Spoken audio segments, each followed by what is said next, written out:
Mi hijo puso mi casa a su nombre, pero había olvidado una cláusula.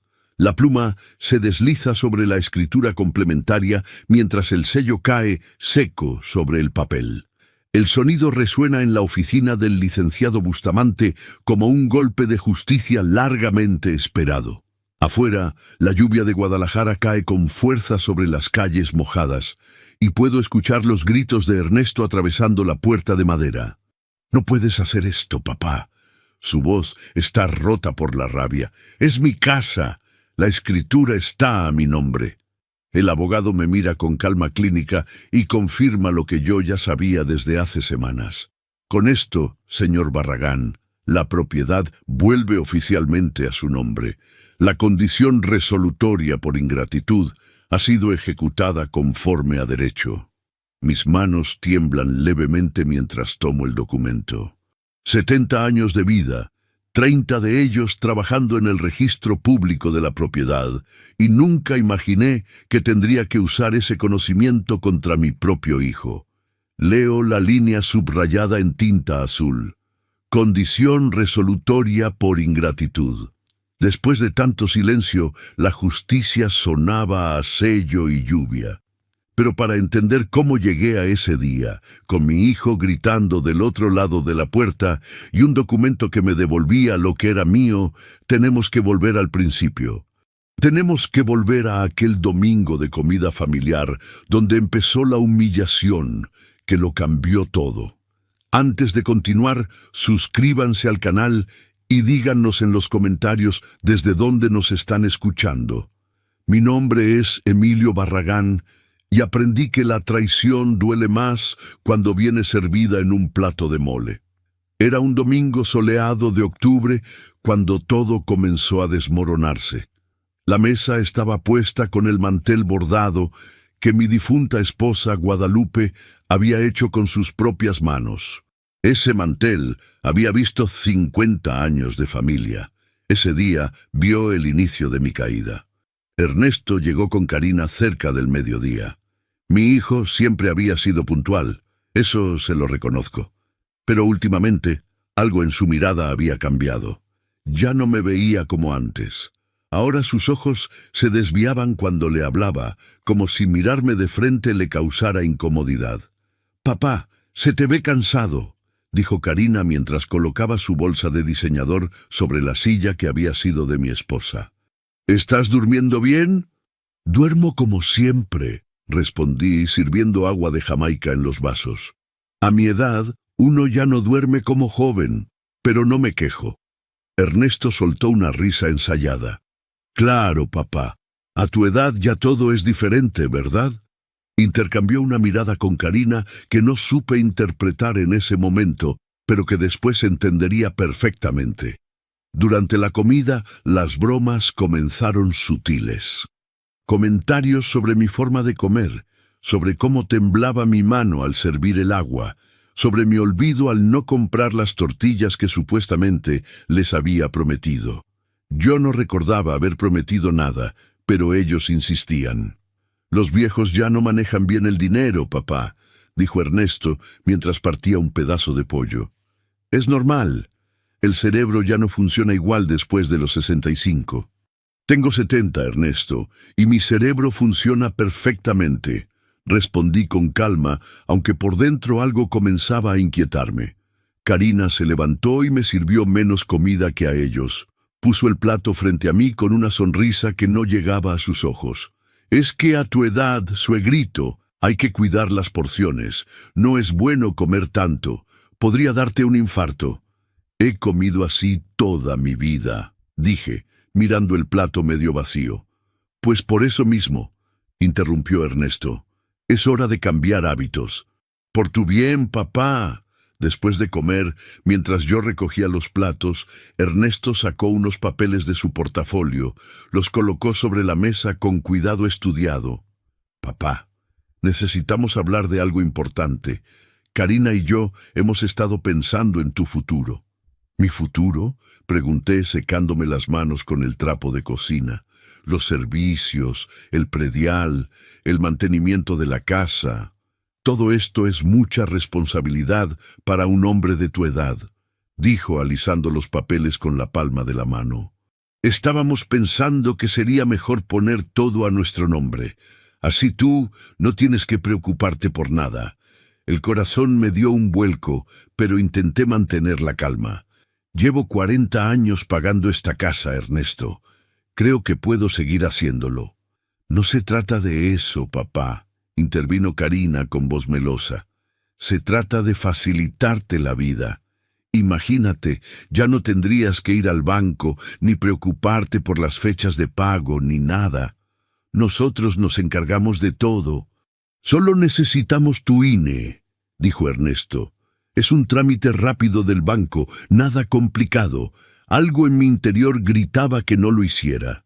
30 años trabajando en el registro público de la propiedad me habían enseñado a desconfiar de los trámites rápidos.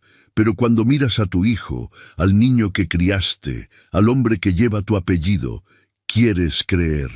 El amor de padre ciega. Déjame pensarlo, dije finalmente. La sonrisa de Ernesto se congeló por un segundo, pero rápidamente la recuperó. Claro, papá, tómate tu tiempo, pero no mucho, ¿eh? Estos trámites tienen fecha de vencimiento. Se fueron media hora después. Desde la ventana los vi subir a su camioneta nueva, esa que costaba más de 500,000 pesos y que yo sabía que no podían pagar con sus sueldos. ¿De dónde había salido ese dinero? Esa noche no pude dormir. Me quedé sentado en la sala, mirando las paredes que había pintado con mis propias manos, los muebles que había comprado con mi trabajo honesto. Pensé en Guadalupe, en cómo ella siempre supo ver a las personas mejor que yo. Ernesto es ambicioso, Emilio, me había dicho años atrás. Cuida que esa ambición no se convierta en algo más oscuro. Cerca de las 2 de la mañana, escuché voces. Venían del patio. Me acerqué despacio a la ventana del comedor y vi la luz del celular de Karina iluminando su rostro. Estaba hablando con alguien. Su voz llegaba clara en el silencio de la noche. Ya no vale la pena gastar dinero en un jubilado, decía. Con lo que pagamos de su comida podríamos ahorrar para el viaje a Cancún. Me quedé paralizado, mi mano aferrada a la cortina. Esa noche descubrí que el trámite rápido ya tenía mi firma. Hay momentos en la vida que quedan grabados con tanta claridad que puedes oler el aire de ese día, sentir el peso de la pluma en tu mano y escuchar cada palabra como si estuviera sucediendo de nuevo. Fue un martes de agosto. Ernesto me había llamado temprano. Su voz sonaba alegre, casi juvenil. Papá, ya está todo listo. Hoy a las 11 pasamos por ti. Es solo firmar y ya. Yo había cedido. Después de semanas de insistencia, de Karina llamándome 3 veces al día preguntándome por mi salud, de Ernesto diciéndome que solo querían ayudarme, había aceptado. ¿Qué puede pasar?, me dije esa mañana mientras me ponía la camisa blanca que uso para ocasiones importantes. Es mi hijo. Llegaron puntuales. La camioneta relucía bajo el sol de Guadalajara. Karina llevaba lentes oscuros y un perfume tan fuerte que me mareó apenas subí al asiento trasero. ¿Nervioso, papá?, preguntó Ernesto mientras conducía por el periférico. ¿Por qué estaría nervioso?, respondí, mirando la ciudad pasar por la ventana. Por nada, es que algunos viejitos se ponen nerviosos con estos trámites. Karina soltó una risita que me incomodó. La notaría 23 estaba en una calle tranquila del centro. Un edificio antiguo con pisos de mosaico y un olor a papel viejo que me resultaba familiar. Había estado en decenas de notarías durante mis años de trabajo, pero siempre del otro lado del mostrador, verificando documentos, no firmándolos. El notario era un hombre de unos 50 años, con bigote recortado y una forma de hablar rápida, profesional, casi mecánica. Nos sentamos frente a su escritorio de caoba y él abrió una carpeta azul. «Señor Barragán, aquí están las escrituras», dijo pasando las hojas con velocidad. Como su hijo ya le explicó, esto es simplemente una reorganización patrimonial para efectos fiscales. Muy común en familias. Usted mantiene el usufructo vitalicio y ellos quedan como propietarios nominales. Es un trámite rutinario. Las palabras se mezclaban. Usufructo vitalicio, propietarios nominales, reorganización patrimonial. Yo conocía esos términos, los había visto 1000 veces en mi trabajo, pero algo en la rapidez del notario, en la forma en que Ernesto y Karina me miraban expectantes, me nubló el juicio. ¿Puedo leer todo con calma?, pregunté. El notario miró su reloj. Por supuesto, señor, pero son 12 páginas de formato estándar. Si quiere, yo le leo las partes importantes. Leyó, o más bien recitó. Su voz era como un zumbido constante que repetía cláusulas y artículos. Yo miraba las palabras en el papel, pero no las procesaba realmente. Ernesto tenía su mano en mi hombro, apretando suavemente. «Es lo mejor, papá. Créeme». Firmé 2 veces. Mi nombre completo. Emilio Barragán Gutiérrez. La pluma era pesada, de esas antiguas que dejan la tinta gruesa en el papel. Primera firma en la página 8. Segunda firma en la página 11. «Listo», dijo el notario sellando los documentos con un golpe seco. «En 4 días hábiles estará registrado en el registro público». Salimos a la calle. El sol me cegó por un momento. Ernesto estaba eufórico, le dio un abrazo a Karina en plena banqueta. «Ya está, mi amor, ya está todo listo». Algo en mi estómago se retorció, pero lo ignoré. Los días siguientes fueron extraños. Ernesto y Karina venían más seguido a la casa, revisaban cuartos, medían espacios, tomaban fotos. Cuando les preguntaba qué hacían, me decían que estaban planeando mejoras para la propiedad. Fue el viernes cuando lo descubrí.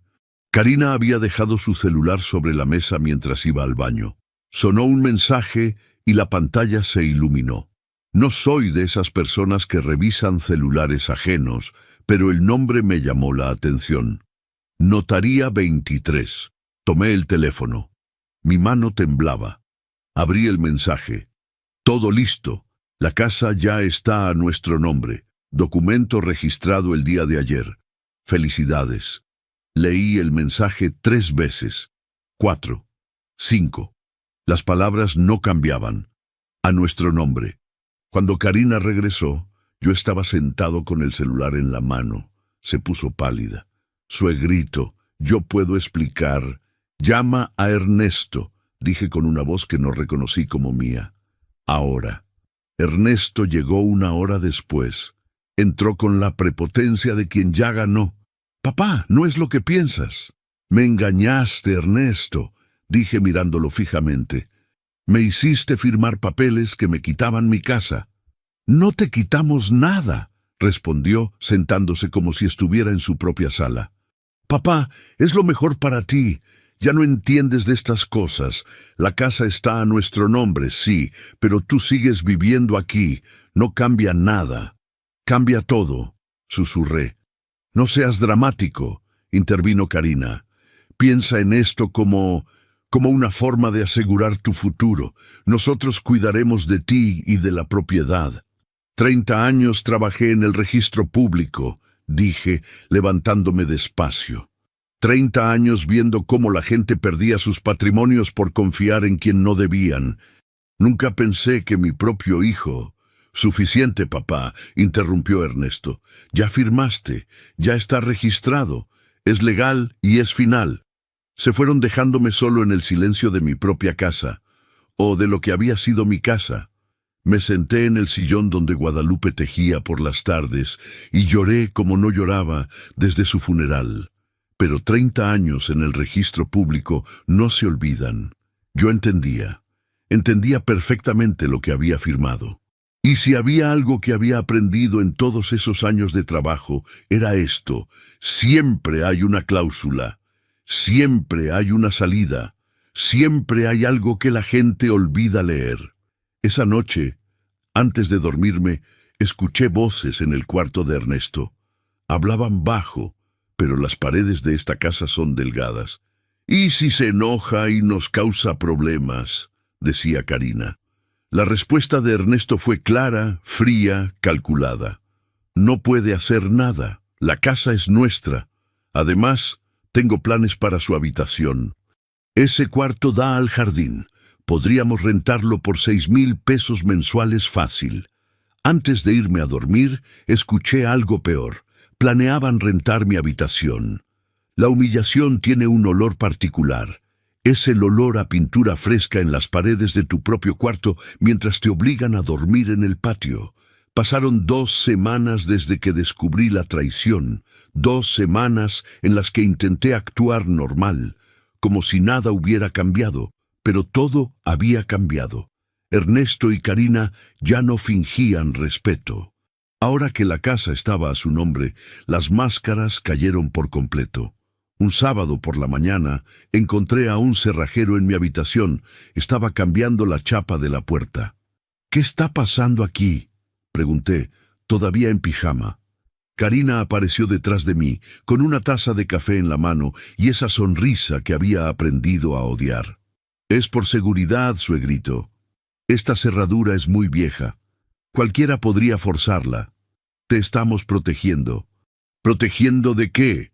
Llevo 40 años con esa cerradura». «Papá, el mundo cambió», dijo Ernesto saliendo del baño con el cabello mojado. «Hay muchos robos. Además, en ese cuarto vamos a guardar cosas de valor. Documentos importantes, las escrituras, cosas así. ¿Y yo? ¿Dónde voy a dormir?» «Arreglamos el cuartito del patio», respondió Karina. «Está muy lindo, tiene ventana y todo. Es más fresco, perfecto para el verano». El cuartito del patio era donde Guadalupe guardaba las herramientas de jardín y las cajas viejas. Medía 3 metros por 2. La ventana daba a la pared del vecino. No había closet. «No pueden hablar en serio». «Papá, no seas difícil», dijo Ernesto, y en su voz había algo nuevo. Autoridad, la autoridad de quien se sabe dueño. «Es temporal, hasta que organicemos todo». Temporal se convirtió en permanente. Moví mis cosas al cuartito en cajas de cartón. Mi ropa, mis libros, la fotografía de Guadalupe que siempre había estado en mi buró. El colchón era delgado y la humedad se filtraba por las paredes. En las noches, escuchaba el goteo constante de la tubería rota que nunca arreglaron. Pero lo peor no era el cuarto. Lo peor fue cuando Ernesto me pidió mi tarjeta de pensión. «Papá, es mejor que yo administre tu dinero. Ya sabes, para que no gastes en cosas innecesarias». «¿Cosas innecesarias?», pregunté. «Es mi pensión. Son 8,400 pesos que gané con 30 años de trabajo». «Exacto. Y queremos que te duren. Por eso vamos a administrarlos mejor. Te daremos 500 pesos semanales para tus gastos. Es más que suficiente. 500 pesos. Mi pensión completa desaparecía cada mes en su cuenta y yo recibía migajas de mi propio dinero. Las comidas se volvieron un ritual de humillación. Karina preparaba pollo, carne, pescado. Pero mi plato siempre tenía menos, la mitad de la porción. Los pedazos más pequeños, las sobras del día anterior recalentadas. «Es que a tu edad hay que comer menos, suegro», decía ella mientras se servía una segunda ración. «Los doctores lo recomiendan». Ernesto ni siquiera levantaba la vista del celular. Ya no comíamos juntos como familia. Ellos cenaban viendo la televisión nueva de 60 pulgadas que habían comprado para la casa. Yo comía solo en la cocina, de pie, porque mi silla ahora la usaba Karina para poner su bolsa. Una noche los escuché reírse en la sala. Me acerqué despacio y vi que estaban viendo fotos en el celular. «Mira este viejo ridículo», decía Karina, mostrándole la pantalla a Ernesto. «Se cree que todavía es dueño de algo». La risa de mi hijo llenó la sala. Una risa que yo conocía desde que era niño, pero que ahora sonaba distinta, cruel. «Ese viejo inútil cree que todavía tiene algo», continuó Karina. «Pobre iluso». Me alejé antes de que me vieran. Volví a mi cuartito y me senté en el colchón húmedo. Las paredes olían a moho y la ventana dejaba pasar el frío de las madrugadas de Guadalajara. Fue entonces cuando empecé a salir a caminar. Necesitaba aire, necesitaba pensar sin escuchar sus voces, sus risas, su desprecio. Caminaba hasta el parque donde Guadalupe y yo solíamos ir los domingos. Ahí conocí a doña Lidia. Era una mujer de unos 65 años, viuda también, que alimentaba a los gatos del parque todas las tardes. Nos hicimos amigos sin proponérnoslo. A veces el dolor reconoce al dolor. Un día le conté todo, no sé por qué, pero necesitaba decirlo en voz alta. Necesitaba que alguien supiera lo que estaba pasando dentro de esas paredes que había pintado con mis propias manos. Doña Lidia me escuchó en silencio, moviendo la cabeza. Cuando terminé, puso su mano arrugada sobre la mía. «Emilio, escúchame bien», dijo con voz firme. «Si te quitaron algo, algo debe haber quedado en el papel. Los abogados son tramposos, pero también son presumidos. Siempre dejan un rastro, siempre queda algo». «¿Cómo qué?» «No lo sé, pero tú trabajaste 30 años en el registro público. Tú sabes leer esos documentos mejor que nadie. Ve y búscalo». Esa noche no pude dormir. Las palabras de doña Lidia resonaban en mi cabeza. Siempre queda algo. Pensé en todos los casos que había visto en mi trabajo. Las donaciones fraudulentas, las herencias manipuladas, los testamentos falsos. Siempre había una cláusula, una línea, una palabra que cambiaba todo. El lunes por la mañana esperé a que Ernesto y Karina se fueran a trabajar. Me puse mi mejor camisa, la azul que Guadalupe me había regalado en nuestro aniversario número 40, y tomé el camión hacia el centro. Volví a la notaría 23 y pedí una copia certificada de todo lo que había firmado. Hay documentos que cambian vidas con una sola línea, y esa línea estaba enterrada en la página 6, escrita con letra pequeña, esperándome como un tesoro olvidado. La secretaria de la notaría 23 me miró con algo parecido a la lástima cuando pedí las copias certificadas. Quizás vio en mis ojos la desesperación, o quizás simplemente reconoció a un anciano tratando de entender qué le habían quitado. «Son 300 pesos, señor Barragán», dijo con voz amable. Saqué los 500 pesos que Ernesto me había dado para la semana. Me quedarían 200 para 7 días. Tendría que estirarlos. «¿Cuánto tardan?» «2 horas. ¿Quiere esperar o regresa?» «Espero». Me senté en la sala de espera, con sus sillas de plástico duro y su olor a café viejo. Había otras personas esperando, una pareja joven firmando papeles de matrimonio, un hombre de traje revisando documentos corporativos, todos con sus vidas en orden, todos construyendo futuros. Yo solo intentaba recuperar mi pasado. Cuando finalmente me entregaron el sobre manila con las copias certificadas, mis manos temblaron. Pesaba más de lo que esperaba. 32 páginas que contenían la historia de cómo perdí mi casa y, tal vez, cómo recuperarla. No las abrí ahí. No quería que nadie viera mi desesperación. Tomé el camión de regreso y esperé hasta llegar al parque. Doña Lidia estaba ahí, como siempre a las 3 de la tarde, con su bolsa de croquetas para los gatos. «¿Las conseguiste?», preguntó. «Las tengo», respondí sentándome en la banca de siempre. «Pues léelas, Emilio, con calma, como lo hacías en tu trabajo». Abrí el sobre. El olor del papel recién fotocopiado me transportó a mis años de oficina. ¿Cuántas veces había revisado documentos así, buscando irregularidades, verificando firmas, asegurándome de que todo estuviera en orden? Nunca pensé que usaría esas habilidades para salvarme a mí mismo. Empecé por la primera página, la carátula. Escritura pública número 4582, fecha 12 de agosto. Mi firma al final, temblorosa pero legible. Continué. Página 2. Descripción de la propiedad. Superficie, linderos, medidas. Todo correcto. Era mi casa, sin duda. Página 3. Antecedentes de propiedad.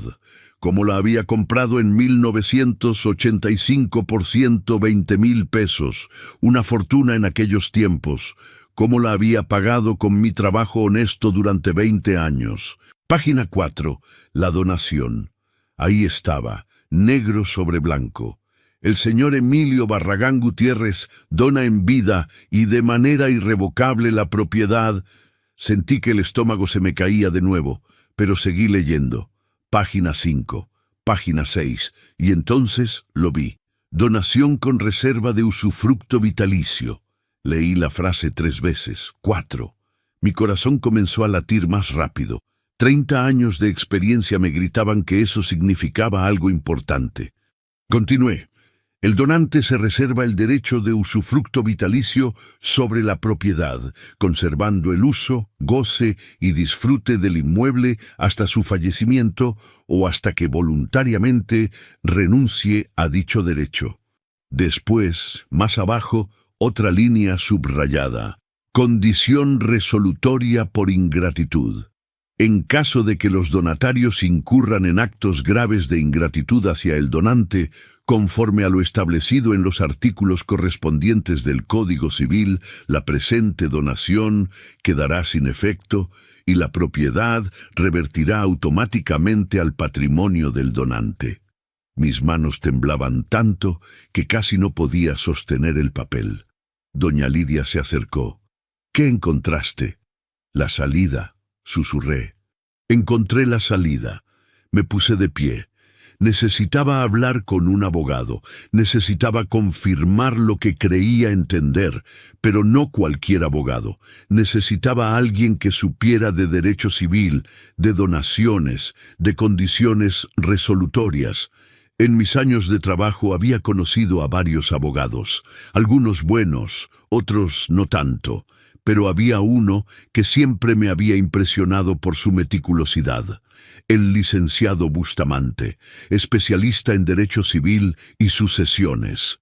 Un hombre de unos 60 años, serio, de esos que leen cada coma de un contrato. Busqué su número en el viejo directorio que todavía guardaba. Marqué desde el teléfono público del parque. Licenciado Bustamante, habla Emilio Barragán. Trabajamos juntos hace años en unos casos del registro público. Don Emilio, claro que lo recuerdo. ¿En qué puedo ayudarlo? Necesito asesoría urgente. Es sobre una donación con condición resolutoria. Hubo un silencio breve. ¿Es su caso? Sí. Venga mañana a las 10. Traiga todos los documentos. Esa noche no dormí. Repasé cada página del documento una y otra vez. La condición estaba ahí, clara como el agua. Ernesto había sido tan arrogante, tan seguro de su victoria, que ni siquiera había leído todo. O tal vez el notario se había cubierto las espaldas, incluyendo esa cláusula por ley, sin explicársela bien. El martes a las 10 en punto estaba en el despacho del licenciado Bustamante. Su oficina olía a libros viejos y café recién hecho. Me recibió con un apretón de manos firme. Muéstreme los documentos, don Emilio. Se los entregué. Se puso sus lentes de leer y comenzó a revisar en silencio. El reloj de pared marcaba los minutos. Yo apenas respiraba. Después de 20 minutos levantó la vista. Don Emilio, ¿su hijo ha incurrido en actos de ingratitud? ¿Qué se considera ingratitud? Maltrato físico o psicológico, despojo de bienes, negación de alimentos, humillación sistemática. El código es claro. Cualquier acto que constituya una ofensa grave contra la persona o el patrimonio del donante. Pensé en el cuartito húmedo, en las comidas a medias, en mi pensión robada, en las risas burlonas. Sí, licenciado, ha incurrido en todo eso. Bustamante se reclinó en su silla. Entonces tenemos un caso. Si probamos la ingratitud con documentos y testimonios, la casa vuelve automáticamente a su nombre. La cláusula de condición resolutoria es clara y es ejecutable. ¿Qué necesito? Pruebas, don Emilio. Necesitamos pruebas irrefutables. Salí del despacho con un plan. Sabía el camino que tenía que recorrer. Solo necesitaba documentar la humillación, guardar cada evidencia, cada palabra, cada desprecio, y necesitaba hacerlo en silencio, sin que Ernesto sospechara nada. Compré una grabadora pequeña en el mercado. Costaba 200 pesos. Me quedaban sin nada para la semana, pero no importaba. La justicia valdría el hambre. Esa misma noche grabé la primera prueba, y dolió. Convertir tu propia casa en un campo de batalla silencioso es una de las cosas más dolorosas que un padre puede hacer, pero a veces la supervivencia exige traicionar el amor con estrategia. La grabadora era del tamaño de una cajetilla de cigarros, negra, discreta, con un botón rojo que encendía y apagaba. La primera noche que la usé, mis dedos temblaban tanto que tardé 3 intentos en presionar el botón correcto. Era jueves. Karina estaba preparando la cena. Yo fingía leer el periódico en la sala, pero la grabadora estaba en el bolsillo de mi camisa, encendida, registrando cada palabra. ¿Otra vez vas a darle de comer al viejo? Escuché la voz de Ernesto desde la cocina. Tengo que darle algo, ¿no?, respondió Karina con fastidio. Dale lo que sobre, no gasten en el viejo, que coma lo que queda, total, ya ni se da cuenta. Tienes razón, con lo que ahorramos de su comida podemos pagar la colegiatura del gimnasio. La grabadora capturó cada palabra, cada desprecio, cada confirmación de que mi propio hijo me veía como un gasto, no como un padre. Esa noche comí frijoles refritos del día anterior y 2 tortillas duras. Ellos cenaron arrachera con papas y ensalada. Cuando terminaron, guardé la grabadora en una caja de zapatos bajo mi colchón y lloré en silencio. Pero no podía detenerme. Necesitaba más. El viernes grabé otra conversación. Ernesto hablaba por teléfono con alguien, probablemente un amigo. Yo estaba en el cuartito del patio, pero las paredes delgadas dejaban pasar su voz. Sí, güey, ya es nuestra. El viejo firmó todo. No puede hacer nada. ¿Qué? No, su pensión ya la controlo yo. Le doy 500 a la semana y se calla. Es que no entiende, hermano. Tu pensión es nuestra, papá. Firma y no te metas en lo que no te importa. Es lo que le digo siempre. Guardé esa grabación también. 8 minutos de mi hijo admitiendo el despojo de mi pensión. 8 minutos que valían oro legal. El sábado tomé fotografías, esperé a que salieran a hacer el súper y recorrí la casa con el celular viejo que todavía funcionaba. Fotografié mi cuartito, las paredes con humedad, las manchas de moho en el techo, el colchón hundido, la ventana rota que dejaba entrar el frío.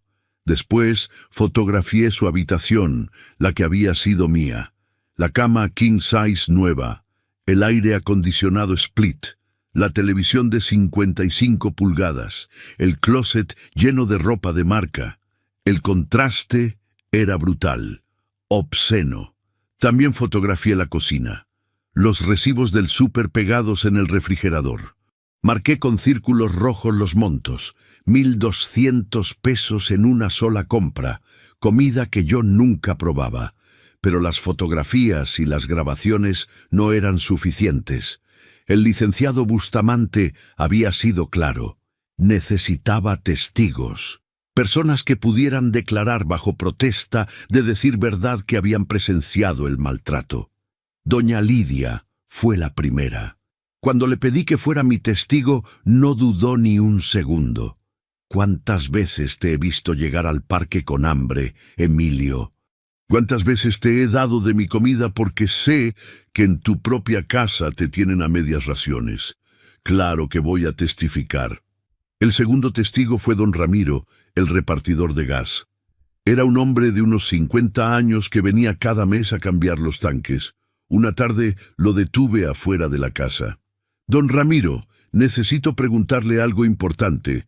¿Usted ha notado algo extraño en los últimos meses? Se rascó la cabeza, incómodo.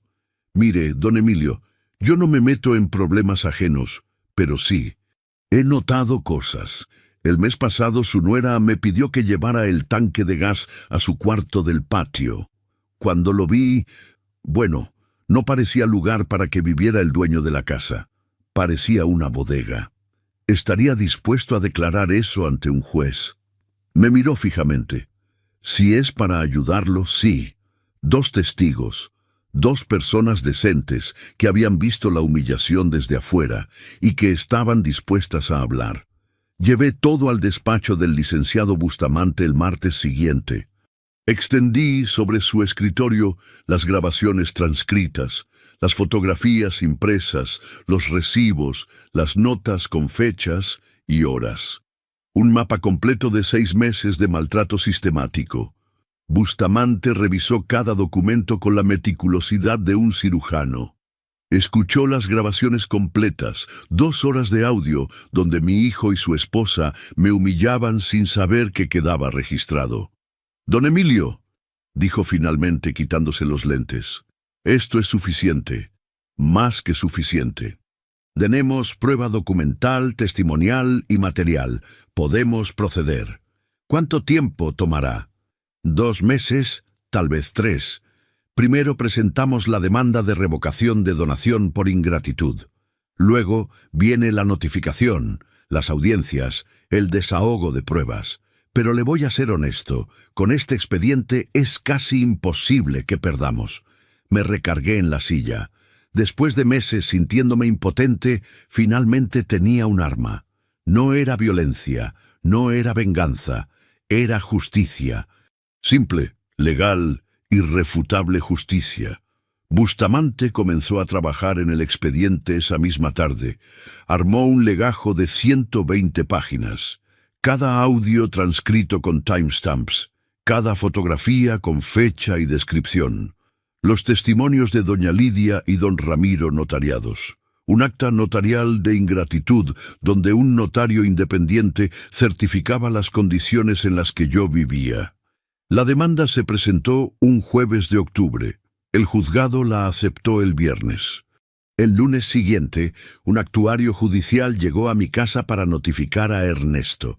Yo estaba en el parque con doña Lidia cuando recibí la llamada del licenciado Bustamante. «Ya está, don Emilio. Ya fue notificado. Ahora comienza el proceso». Volví a casa 2 horas después. Encontré a Ernesto sentado en la sala, pálido como un muerto. Tenía los papeles de la notificación en las manos. Sus dedos temblaban. Me miró con una mezcla de incredulidad y rabia. «¿Tú hiciste esto?» No respondí. Solo me fui a mi cuartito del patio. Desde ahí escuché cómo Karina gritaba, cómo Ernesto golpeaba la mesa, cómo llamaban desesperados a abogados que les cobraban consultas que no podían pagar. Cuando el papel se volvió escudo, su cara se puso blanca. Existe un momento en cada guerra donde el débil deja de serlo, y ese momento llegó cuando puse sobre la mesa la copia de las escrituras, y mi hijo entendió que había subestimado al viejo. Ernesto entró como un huracán al cuartito del patio. Eran las 8 de la noche. Yo estaba sentado en el colchón húmedo, leyendo bajo la luz mortecina de un foco que colgaba del techo. No levanté la vista cuando empezó a gritar. «¿Nos quieres dejar en la calle?» Su voz estaba llena de rabia, pero también de algo que no había escuchado en meses. Miedo. «La escritura es mía. La casa está a mi nombre. No puedes hacer esto». Cerré el libro con calma. Me puse de pie despacio, como lo hacía siempre, con esos movimientos lentos que él tanto criticaba. Saqué de debajo del colchón la carpeta manila donde guardaba mis documentos. La abrí y tomé la copia certificada de las escrituras. Caminé hacia la mesa del comedor. Karina estaba ahí, con los brazos cruzados, la mandíbula tensa. Puse la copia sobre la mesa con cuidado, como quien coloca una bomba de tiempo. «Lee la página 6», dije con voz tranquila. «No voy a leer nada», gritó Ernesto. «Tú firmaste, tú dijiste que sí». «Lee la página 6, Ernesto». Algo en mi tono lo detuvo. Se acercó a la mesa. Sus ojos recorrieron el papel con desesperación hasta llegar a la línea marcada con amarillo fluorescente. «Reserva de usufructo vitalicio». Leí en voz alta. ¿Sabes qué significa eso, hijo? Significa que mientras yo respire, mientras esté vivo y en mis cabales, esta casa sigue siendo mía.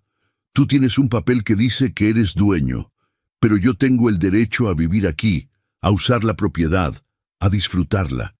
Y más importante aún, pasé el dedo sobre la siguiente línea.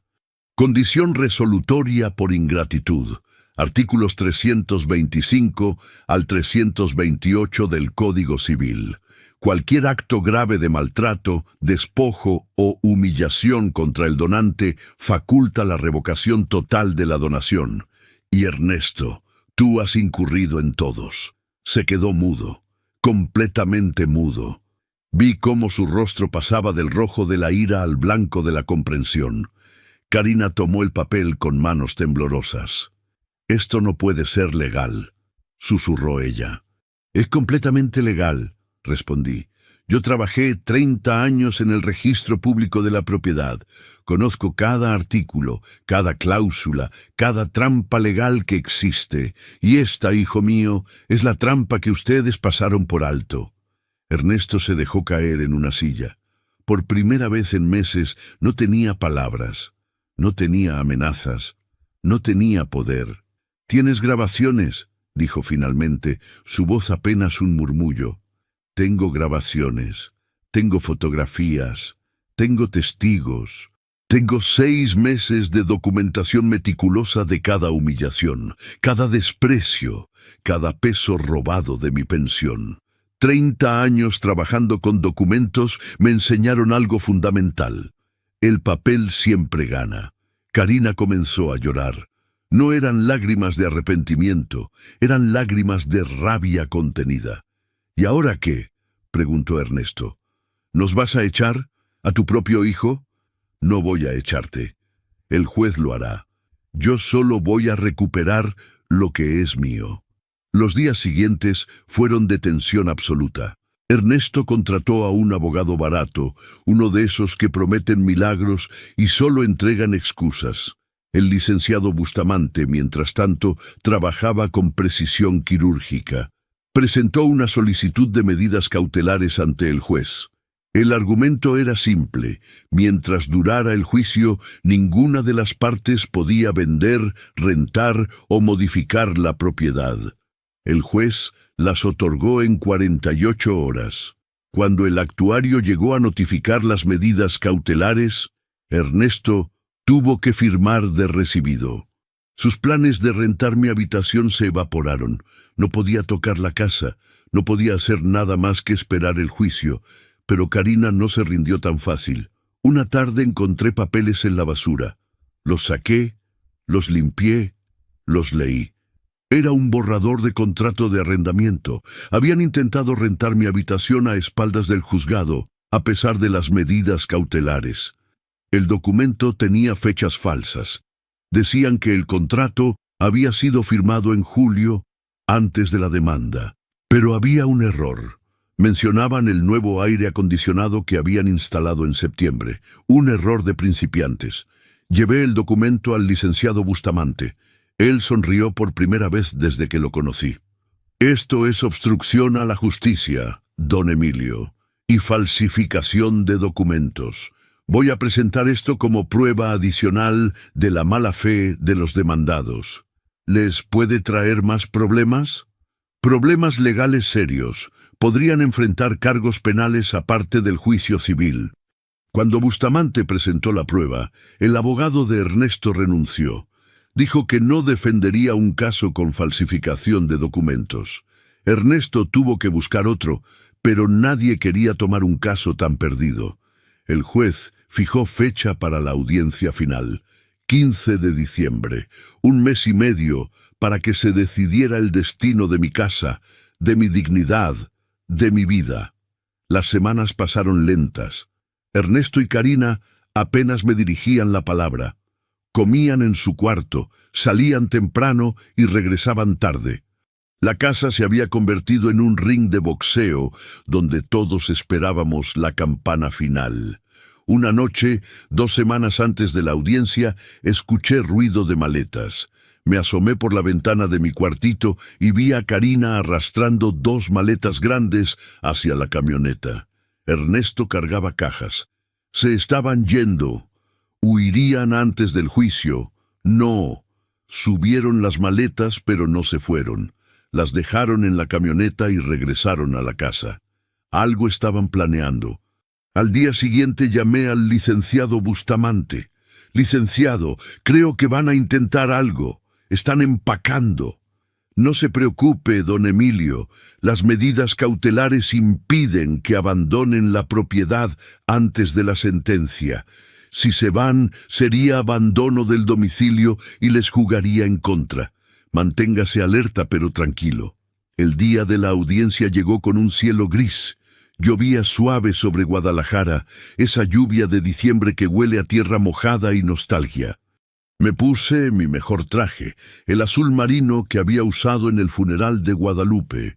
Me ajusté la corbata frente al espejo roto de mi cuartito. Ernesto y Karina llegaron con su abogado nuevo, un hombre joven y nervioso que apenas había revisado el expediente.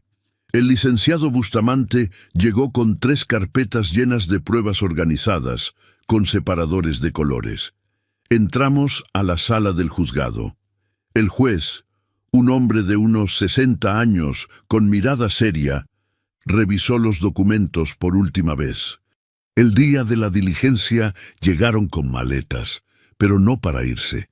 Hay victorias que no se celebran con gritos, sino con silencios. Y la mía llegó con el sonido seco de un sello golpeando papel y la lluvia cayendo contra las ventanas del juzgado.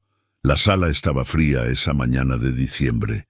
El ventilador del techo giraba lento, moviendo el aire cargado de tensión. Ernesto estaba sentado 3 sillas lejos de mí, con Karina a su lado. No me miraban. Llevaban 2 horas sin mirarme. El juez Sandoval revisaba los documentos por tercera vez. Sus ojos recorrían cada página con la parsimonia de quien conoce el peso de sus decisiones. Yo podía escuchar mi propio corazón latiendo en mis oídos. 70 años de vida y nunca había sentido tanto miedo y tanta esperanza al mismo tiempo.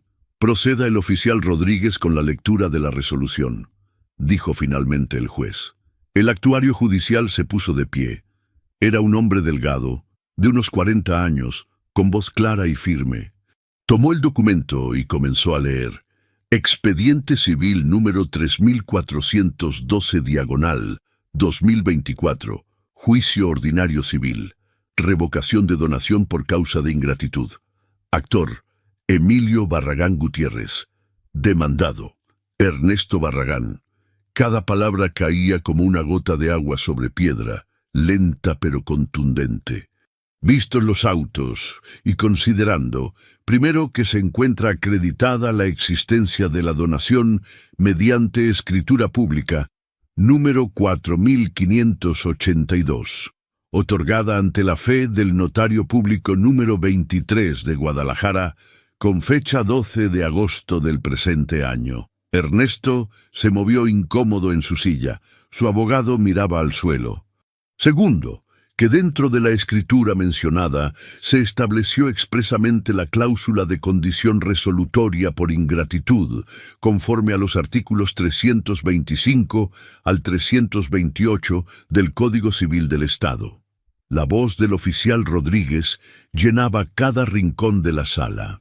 Tercero, que mediante pruebas documentales, testimoniales y materiales aportadas por la parte actora, se acredita de manera fehaciente que el donatario Ernesto Barragán incurrió en actos graves de ingratitud hacia el donante, específicamente despojo de la habitación principal, apropiación indebida de la pensión, negación de alimentos suficientes, maltrato psicológico sistemático y violación a la dignidad de la persona del donante. Escuché un sollozo ahogado. Era Karina. Pero no sentí satisfacción, solo un vacío profundo donde antes había existido el amor de padre.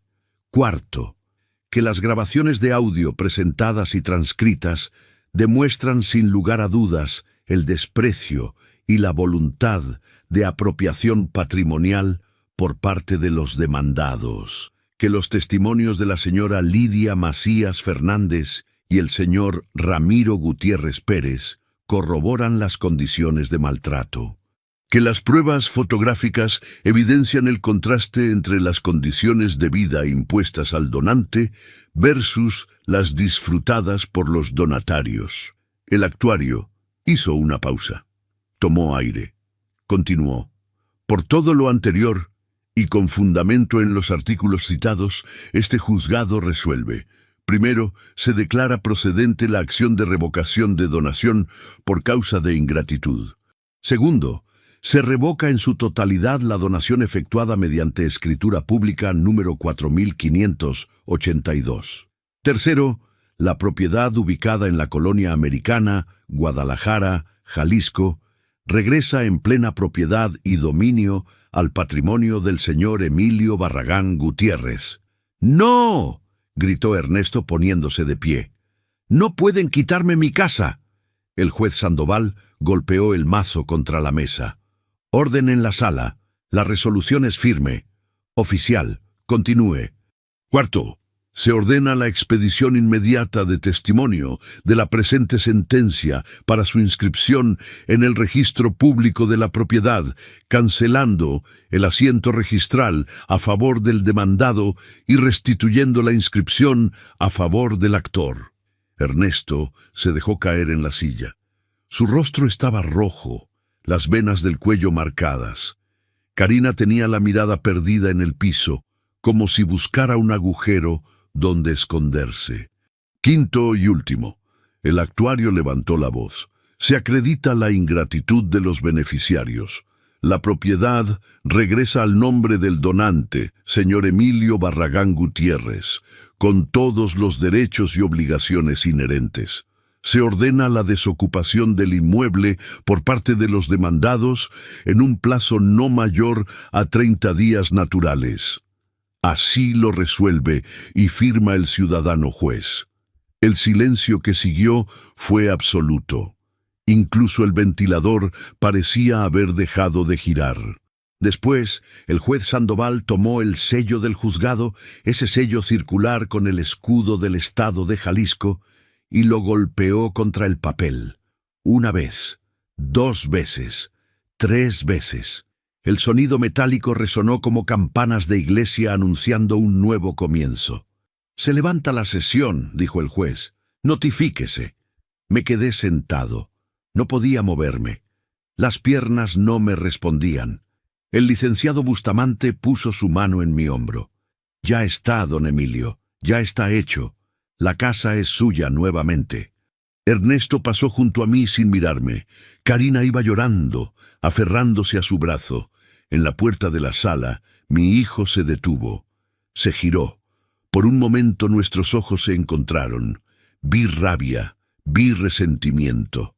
Pero también vi algo que nunca esperé ver. Vi miedo. El miedo de quien acaba de perder todo por su propia codicia. «No puedes hacer esto, papá», dijo con voz quebrada. «Soy tu hijo». «¿Lo eres?», respondí, poniéndome de pie con la ayuda del licenciado Bustamante. «Por eso me duele tanto lo que tuve que hacer. Pero me enseñaste que el papel vale más que la sangre, Ernesto. Tú me lo enseñaste cuando me hiciste firmar mi casa». Ahora el papel habló, y dijo que la casa nunca dejó de ser mía. Salieron sin decir más. Los vi atravesar el pasillo del juzgado, 2 figuras derrotadas, caminando bajo la lluvia, que ahora caía con más fuerza. El licenciado Bustamante me entregó una copia certificada de la sentencia. El papel estaba caliente todavía, recién salido de la impresora del juzgado. Lo doblé con cuidado y lo guardé en el bolsillo interior de mi saco, cerca del corazón. «¿Qué sigue, licenciado?», pregunté. «Ahora hay que registrar la sentencia. En una semana, máximo 2, la propiedad estará nuevamente a su nombre en el registro público, y ellos tendrán 30 días para desocupar». Salimos del juzgado. La lluvia había amainado un poco. El aire olía a tierra mojada, a ese olor particular de Guadalajara en diciembre. Respiré hondo, llenando mis pulmones de ese aire limpio. Después de meses de humillación, de dormir en un cuartito húmedo, de comer sobras, de esconder grabadoras y tomar fotografías en secreto, finalmente había recuperado lo que era mío. No con violencia, no con venganza, con la ley, con el papel que Ernesto tanto despreciaba. El licenciado Bustamante me extendió la mano. Respire, don Emilio, ya está hecho. Respiré hondo y entendí que, por primera vez en mucho tiempo, la casa estaba en paz. La verdadera victoria no se mide en escrituras recuperadas ni en sellos de juzgados, sino en el silencio que llega cuando finalmente puedes respirar dentro de tu propia casa sin sentir que te están robando el aire. Pasaron 23 días antes de que Ernesto y Karina terminaran de empacar. 23 días de silencios pesados, de miradas que no se cruzaban, de puertas que se cerraban con más fuerza de la necesaria. Yo no los apresuré, no dije nada, solo esperé, sentado en la sala que había vuelto a ser mía, viendo cómo desarmaban la vida que habían construido sobre mis cenizas. La mañana en que se fueron era sábado. El cielo estaba despejado de ese azul intenso que solo Guadalajara tiene en diciembre. Cargaron la camioneta con las cajas, los muebles que habían comprado con mi pensión robada, la televisión enorme, el aire acondicionado que nunca compartieron conmigo. Ernesto bajó las escaleras por última vez con una caja marcada cocina. Se detuvo frente a mí. Yo estaba regando las plantas del patio, esas plantas que Guadalupe había sembrado y que milagrosamente habían sobrevivido a los meses de abandono. Papá. Su voz sonaba distinta, más pequeña, casi como cuando era niño. Lo siento. Dejé la manguera. El agua siguió cayendo sobre la tierra, formando un charquito que brillaba bajo el sol. ¿Qué es lo que sientes, Ernesto? ¿Haber perdido la casa o haberme tratado como basura? Se quedó callado. Miró la caja en sus manos, después a mí, después al suelo. Las dos cosas, susurró finalmente. Tu disculpa llega tarde, hijo. Llega cuando ya no tienes opción, cuando ya perdiste. Las disculpas que valen son las que se dan antes de que el juez golpee el mazo, no después. Karina apareció en la puerta. Tenía los ojos hinchados, no dijo nada, solo tomó del brazo a Ernesto y lo jaló hacia la camioneta.